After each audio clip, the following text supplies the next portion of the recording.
आपका न्यूज तक अब 1 करोड़ के पार। आपका आभार, यूं ही बना रहे अपना प्यार।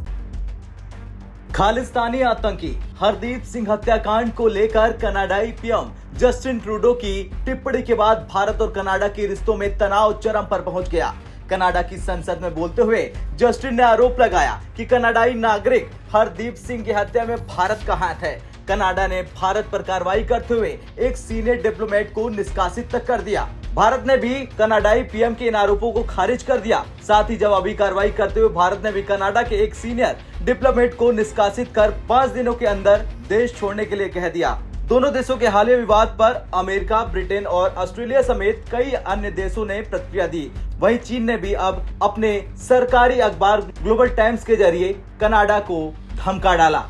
भारत पर कनाडा के संगीन आरोप और दोनों तरफ से की गई कार्रवाई को लेकर ग्लोबल टाइम्स ने अपने ओपिनियन लेख में हेडिंग दी और लिखा, भारत और कनाडा के बीच बढ़ता विवाद अमेरिकी मूल्यों पर आधारित गठबंधनों के पाखंड को उजागर करता है। पिछले कुछ वर्षों में भारत और कनाडा के बीच विवाद कनाडा में रह रहे सिख समुदाय के आसपास केंद्रित रहा है। कनाडा में रह रहे सिख मोदी सरकार का विरोध करते हैं और सिखों के अधिकारों की वकालत करते हैं। भारत में सिख अल्पसंख्यक समुदाय है जिसकी आबादी 2 करोड़ से अधिक है। दुनिया भर में प्रवासी के रूप में रह रहे सिखों में कनाडा में सबसे ज्यादा सिख रहते हैं। कनाडा में सिख समुदाय महत्वपूर्ण राजनीतिक, वाणिज्यिक और आर्थिक प्रभाव रखता है। हाल के सालों में कनाडा में अलगाववादी खालिस्तान आंदोलन का फिर से जोर पकड़ना भारत और कनाडा के बीच विवाद का एक प्रमुख कारण बन गया, जिससे दोनों देशों के द्विपक्षीय संबंधों पर गंभीर प्रभाव पड़ा।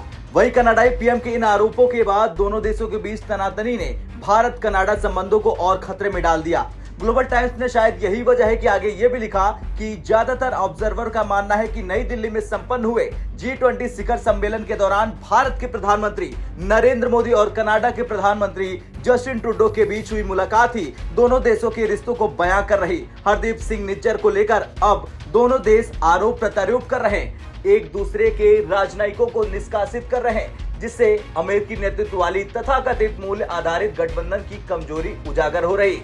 पश्चिम देशों पर निशाना साधते हुए ग्लोबल टाइम्स ने आगे लिखा, पश्चिम देश मानवाधिकारों के रक्षक होने का दावा करते हैं और आए दिन मानवाधिकार संबंधी मुद्दों पर दूसरे देशों की आलोचना भी करते हैं। यही देश तथाकथित भारतीय लोकतंत्र के लिए उनकी प्रशंसा करते हैं, जो मुख्य रूप से भू राजनीतिक हितों और भारत को अपने चीनी विरोधी एजेंडे में शामिल करने की इच्छा से प्रेरित होते हैं। जबकि पश्चिमी देश भारत के तथाकथित लोकतंत्र और उनके अपने लोकतंत्र के बीच के अंतर से अच्छी तरह से परिचित हैं। पश्चिमी देशों में भी कई व्यक्ति हैं जो भारत की धार्मिक और अल्पसंख्यक नीतियों का समर्थन नहीं करते हैं। खैर, अब देखना तो यह होगा कि क्या रिप्लाई देते हैं अमेरिका और पश्चिमी देश या फिर कनाडा चीन का। ब्यूरो रिपोर्ट, भारत तक।